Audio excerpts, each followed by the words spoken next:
For KBRFradio.com News, I'm Derek Sidian, and this is the weekly news recap, brought to you by Fergus Falls Monument, online at foreverstonmemorial.com, memorials that matter. A man was hospitalized following a gun accident in Dalton Thursday afternoon. The Ottertail County Sheriff's Office says 62-year-old Scott Johnson was handling a 9mm handgun in his garage when he lost his grip. As the firearm was falling to the ground, he attempted to grab it in midair. During this motion, the trigger was manipulated, firing the weapon. The bullet entered Johnson's left hand, causing extensive damage. Deputies say his wife brought him to Lake Region Hospital in a private vehicle for treatment. No other persons were reported injured during the incident. The Ottertail County Sheriff's Office is investigating. A man is dead following a house fire in rural Wadena. At around 7:40 Thursday night, the Ottertail County Sheriff's Office received a report of a structure fire in rural Compton Township west of Wadena. The Wadena, Bluffton, Deer Creek, and Henning fire departments assisted in putting out the blaze. Upon arrival, emergency responders located a 73-year-old male unresponsive inside the home. Life-saving measures were administered at the scene, and the man was transported to Estera Hospital, where he later succumbed to his injuries. In addition to the loss of life, the family's dog was found deceased in the structure.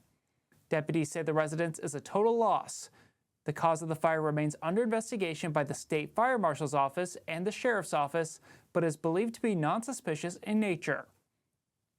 Another local sheriff has announced they will not be running for re-election this year.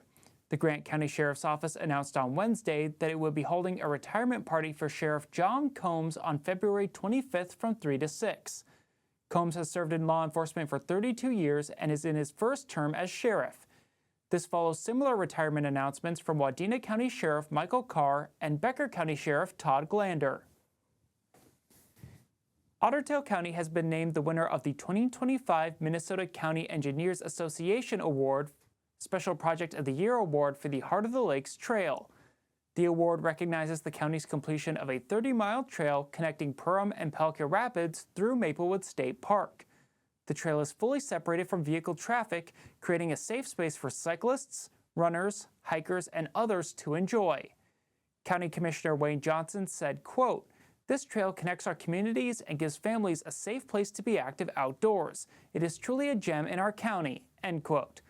The project took more than a decade to complete. County leaders started planning in 2014. Construction began in 2020 and finished last year after 5 construction seasons.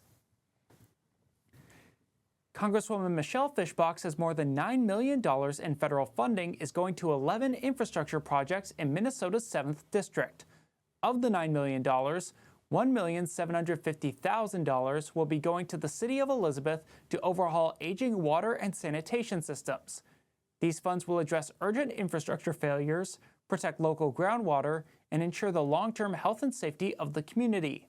Representative Fischbach said, quote, "Reliable water and waste management systems are a necessity for rural communities. For too long, the people of Elizabeth have dealt with frequent pipe breaks and a sewer system that is failing to meet modern standards. I am proud to secure this investment, which will modernize Elizabeth's infrastructure, prevent costly emergency repairs, and safeguard the environment for generations to come," end quote. The City of Elizabeth's current water system, installed roughly 45 years ago, has become increasingly unreliable, suffering from multiple pipe breaks annually. Glendalough State Park is hosting a family-friendly adventure on snowshoes this weekend. On Saturday, hikers can grab their snowshoes or rent a pair at the park and head on a 2-mile walk in the snow. Participants will meet at the council ring below the Sunset Lake Trailhead parking lot at 10 o'clock. Park staff are reminding people to dress for the weather and to wear a good pair of boots. A new nonprofit organization, Rivers Area Memory Cafe, is launching in the Fergus Falls area to provide connection, learning, resources, and support for individuals living with memory loss and those who support them. Monthly Rivers Area Memory Cafe gatherings will take place on the 3rd Tuesday of each month from 1 to 3 at the Fergus Falls YMCA Community Room. Each session includes light movement, educational conversation, interactive activities, and time to connect with others who share similar experiences. The organization seeks to enhance quality of life and reduce isolation for those impacted by dementia and other memory challenges.